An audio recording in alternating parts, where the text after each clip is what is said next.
أهلا بكم إلى موجز الأنباء من العاصمة أنجمينا، نقدمه لكم بصحبة الزميلة استيل. أهلا استيل. Narima, bonjour mesdames et messieurs, bon après-midi et soyez surtout les bienvenus au 13h30 de Télétad. أهلا بكم. ترأس يوم أمس رئيس الاتحاد الإفريقي موسى فكي محمد أعمال المؤتمر الثالث عشر للدول والحكومات الإفريقية الذي تم عبر تقنية الفيديو كونفرنس، وقد ناقش المشاركون العديد من المواضيع التي تخص التنمية الاقتصادية والبحث عن سبل تعزيز الأمن والاستقرار بين دول الجوار، ووضع استراتيجيات لتسهيل النقل وتخفيض الضرائب الجمركية في دول الإقليم، حيث شارك في المداخلات وزير الشؤون الإفريقية والتكامل الإفريقي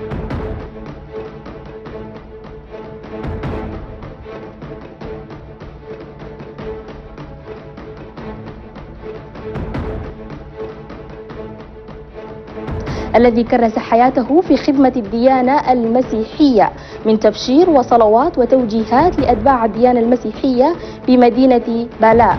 هذا وقد تداخل عدد من الأساقفة بكلمات ركزت على العمل الذي قام به الأسقف خلال الفترة في سبيل نشر ثقافة السلام والتعايش السلمي، كما شارك الأسقف في كثير من المؤتمرات الدولية لأتباع الديانة المسيحية.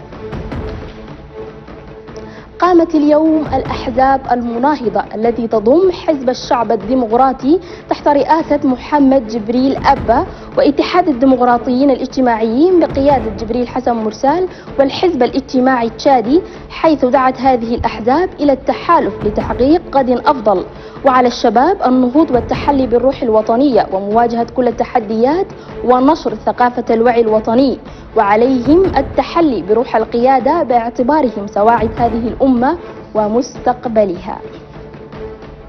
نظمت صباح اليوم كنيسة الرب حفل تكريم لعدد من المراقبين الوطنيين الذين رحلوا عن هذه الدنيا وكذلك الأحياء منهم، تقديرا وعرفانا على الجهود المبذولة في سبيل خدمة الديانة المسيحية.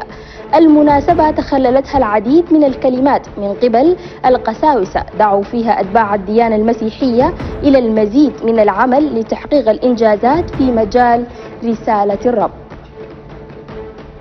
أيها السادة المشاهدون، نهاية موجز العربية. الآن نترككم مع موجز الفرنسية مع زميلتي ستيل.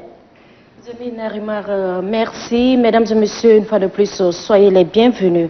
Le ministre d'État, ministre secrétaire général de la présidence de la République, Kalzebe Paimi Debe, a visité hier l'usine de la cimenterie de Baoré du Mayukebi Ouest. Quelques heures après son arrivée à l'usine, le ministre d'État, ministre secrétaire général de la présidence de la République, a redémarré cette usine inaugurée par le maréchal du Tchad, Idriss Déby Itno, en 2012. Une enveloppe de 3,5 milliards de nos francs CFA est mise à la disposition pour permettre à cette usine de relancer ses productions à la grande satisfaction de la population tchadienne. Et puis la journée mondiale du sida a été célébrée hier 5 décembre 2020. Cette journée a réuni plus de 500 personnes au palais du 15 janvier, organisée par le ministère de la Santé publique et de la Solidarité nationale en collaboration avec ses partenaires financiers et techniques. Cette journée a vu la présence des plus hautes autorités administratives, civiles et des personnes vivant avec le VIH-Sida.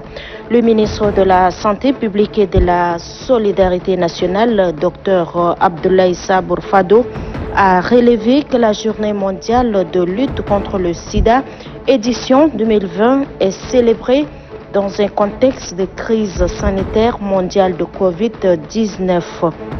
La première dame du Tchad, Inda Debitno, par ailleurs présidente pays de l'OBDAD, ambassadrice également et spéciale de l'ONU-SIDA, a précisé que l'esprit premier de cette célébration est d'exprimer notre solidarité et notre soutien aux personnes vivant et touchées par le virus, mais aussi un moment de réflexion sur ce qui a été accompli en matière de lutte contre le VIH-Sida. La première dame du Tchad, Inda Debitno, ambassadrice spéciale de l'ONU-SIDA, a fait également un plaidoyer pour plus d'actions pour intensifier la lutte contre le VIH-Sida. Et puis clôture hier soir de la toute première Assemblée générale ordinaire de l'Ordre national des ingénieurs civils du Tchad. À l'issue donc de leurs travaux, les membres de cette organisation ont élu leur premier bureau exécutif ayant pour président Zouki Ouzouni. Fort de 15 membres, ce bureau a un mandat de 2 ans renouvelable. Outre le bureau, ils ont également adopté les textes de base régissant leur organisation pour faire respecter les normes internationales dans la réalisation des ouvrages publics. Le nouveau président de cette organisation a sollicité l'apport de tous, un appel auquel le ministre de l'Aménagement du territoire, du développement de l'habitat et de l'urbanisme répond favorablement. Le bureau exécutif de l'organisation sera appuyé dans son mandat par un conseil de discipline pour atteindre les objectifs assignés donc à cette organisation. Enfin, la conférence épiscopale du Tchad a organisé également hier soir au CEFOD une conférence débat, conférence placée sous le thème l'évêque de Pala, Jean-Claude Bochard, une audace missionnaire. Rendre un hommage mérité à ce grand homme religieux qui a consacré 43 ans de vie pour l'Église catholique du Tchad est l'objectif donc de cette conférence. La cérémonie a eu lieu en présence de nombreux fidèles catholiques. Voilà, c'est tout pour cette tranche d'information de 13h30 sur Télé Tchad. Mesdames et messieurs, merci d'être de notre et nous vous donnons rendez-vous à partir de 16h pour un autre point de l'actualité. D'ici là, portez-vous bien. إلى أن نلتقيكم في موجز 4 عصرا في أمان الله.